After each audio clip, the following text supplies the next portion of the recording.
that chain. Now, what I'm going to do next is I'm just going to do the same as I did for the other chain, and I'm going to put 28 double crochets in along all those back bumps on the underside of the chain. So working into that first tricky one just there. No, yes, it's very tricky. Where are we? There we are. So yeah, just putting a single double crochet into each of those back bumps. So there should be 28 of them. And from there, you move straight on to the next stitch along, and then you'll just work all your stitches in until the end of the round. Chain up to turn the work and move back to here. Now, what you might want to do at this point is mark out where your 28 stitches are along this chain, because from here you're going to put the increases in for the remainder of the increases for the shoulder. So I'm going to show you what I mean by that when I get to it. I'll mark it out with stitch markers to show you what I mean. So I'll meet back up when I get back to this point, and I'll show you how to continue. Okay, here I am back at that point, and I've changed the colour of my yarn. So there's that, and I'm getting back to the point where there's those 28 stitches that I've marked out, and we want to work on putting the increases back into the shoulder. So to do that, we're going to, because we want it to reflect the other side, so we want it to look exactly the same. So into that 28th stitch, into the first of those 28 stitches, we're going to put a double crochet. So one double crochet, followed by focusing the camera and chain 2, and then another double crochet into that same stitch. You can take out your stitch marker. Yes. And then work your way along with double crochets to the next stitch marker, so that will be the 28th stitch, where you're going to put your double crochet followed by a chain 2 and another double crochet into the same stitch, and that's going to start off the increases again. Now I think at this point I've only got another couple of rounds of increases before the back and the front seams fit comfortably beneath my arms. So yeah, you're going to do that. You're going to pick up these increase sections again. You're going to get to the end, slip stitch into the top of the chain 2, chain up 2, turn the work, and yeah, just for you, continue increasing the increase sections until the back and the front of those fit comfortably beneath your arms. And I will meet back up with you at that point. And, well, I won't put the camera, but I will. And we'll talk about how to join the seams. Okay, see you soon. Alright, so I just wanted to quickly show you where this is up to and how it's going to start to look when you try it on. So it's going to start looking like this. Yeah. So yeah, very experimental sweater, but a lot of fun. Alright, so this is what it's going to start to look like. You've got your gap here at the top and then the gap here on the side. And then you've done the rest of the increases until, and for me this has been 14 rows, including rounds, of increase until I can pick up the back seam just there and fit it beneath my arm with that front seam. So yeah, it's all coming together. I mean, it's, yeah. Honestly, when I started I wasn't sure if it was even going to work, but I think it's turning out really well. I really like it. Alright, so we're going to keep going. Now what I'm going to do is we're going to join the seams, and I'm going to continue on, but I think on this side I'm going to create another like rip. So I'm going to do that. So it's going to be sort of from maybe the front to the back, or just a little bit on the side. We'll see when we get there. Yeah, I'm going to do that. Let's work on joining the seams. Now to join those seams, we're going to start another round. So chain up 2, turn the work, and then put in your usual double crochets all the way up until the first increase section, and I will meet you there. Okay, now here I am at that first increase section. Now what we're going to do is we're going to pick up the corresponding increase section from the front, and we're going to fold it together like this, so grabbing that like that, fold it together so that the increased sections match up, and then making sure your yarn is to the right side. You're just going to simply, there we go, there they are matched up. You're going to simply double crochet through the center of those two folded increased sections. And then turning, we're bypassing the arm for the moment, and we're just going to go straight onto the back and just putting a double crochet straight into the next stitch along on the back, like this. And that's how we go. And you're going to do this up until the next increase section, where you'll do the same thing, fold together the corresponding increase section, double crochet it together, and then just work your double crochets up until the end, slip stitch into the top of the chain 2, slip stitch into the top of the chain 2, turn the chain up 2, turn the work, and then you're just going to continue in rounds. So what I'm going to do is I'm going to meet back up with you when I reach this stage where I want to do another rip. We're going to talk about how to do that, and then after that we'll finish up the body and we'll get working on the arms. And yep, almost finished. Alright, see you soon. Alright, so I've changed the colour of my yarn to this light blue, and now I'm going to work on putting another gap into the body of the sweater.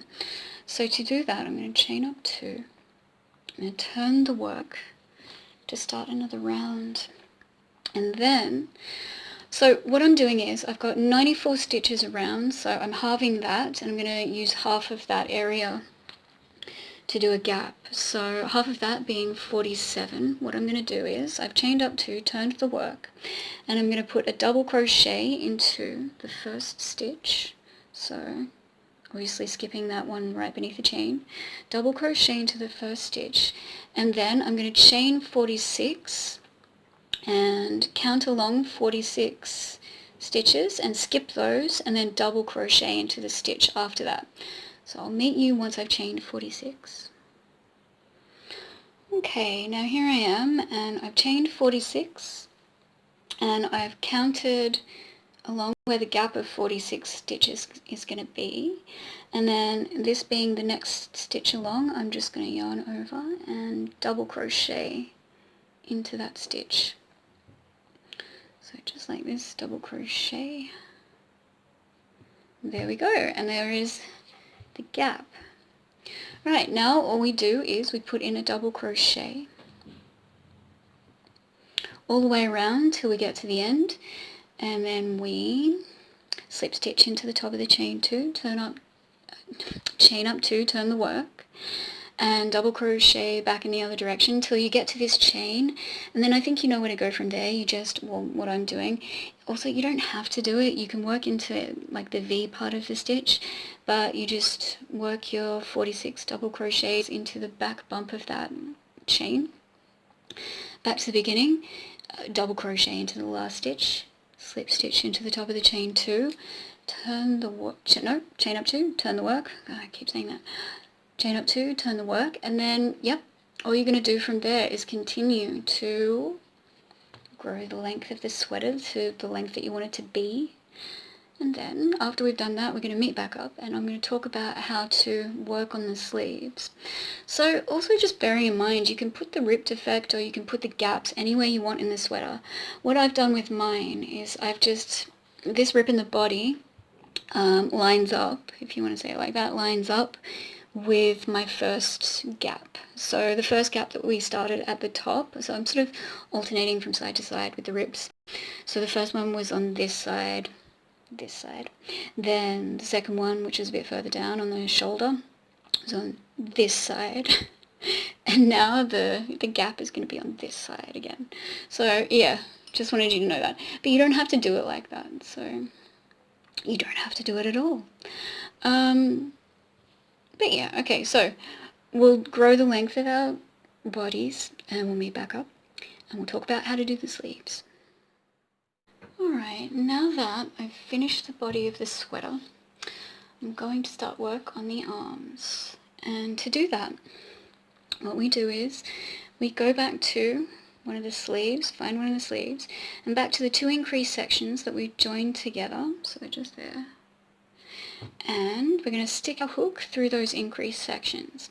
Now also just wanted to mention that because you'll be wanting to maintain the continuity, the back and forth of the, pattern, because you're always turning every time you do another row or round, you'll be wanting to start this on the side that's not braided. So you can see there on the inside, just there's the braid, so you're sort of facing the braid as you crochet, but you'll be wanting to do it on the side that's not facing the braid, and that's going to maintain this pattern.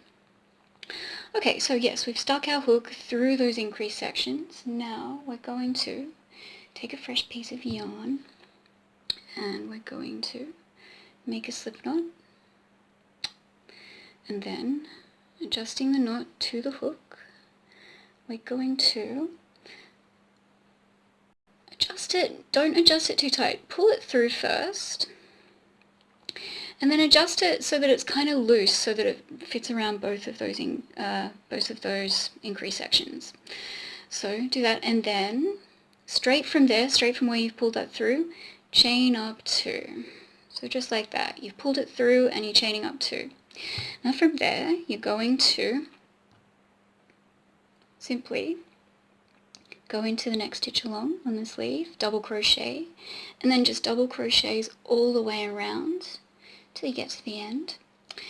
And when you get to the end, you're going to slip stitch into the top of the chain 2, turn the work, chain another, well actually no, chain 2, I don't know why I'm getting that so confused, this tutorial, it's really weird.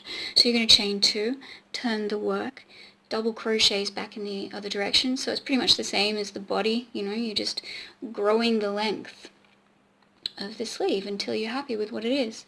Make sure to keep count of how many rounds you've done so that you can do the same amount for the other sleeve. And yes, that's pretty much just it.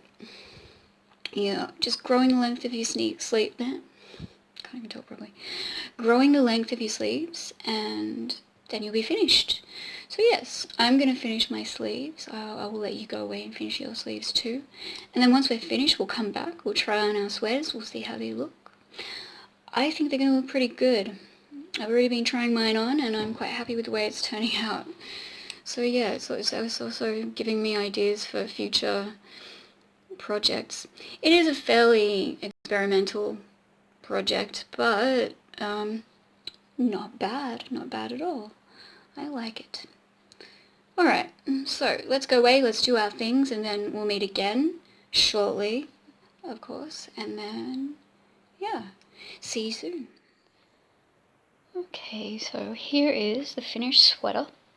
Yeah, I think it looks pretty good. It looks absolutely nothing like the sweater that I glimpsed in the video that I saw. It's completely different, but that's okay, it's its own thing. There's probably a couple of things I would do differently next time, like the rip down in the stomach area. I would probably make that smaller, and also a little more even front to back, because yeah, it's not even and it sort of drifts to the side, can be a little bit annoying. Anyway, doesn't matter, I still like it. I'll probably wear this when I'm in public, I think.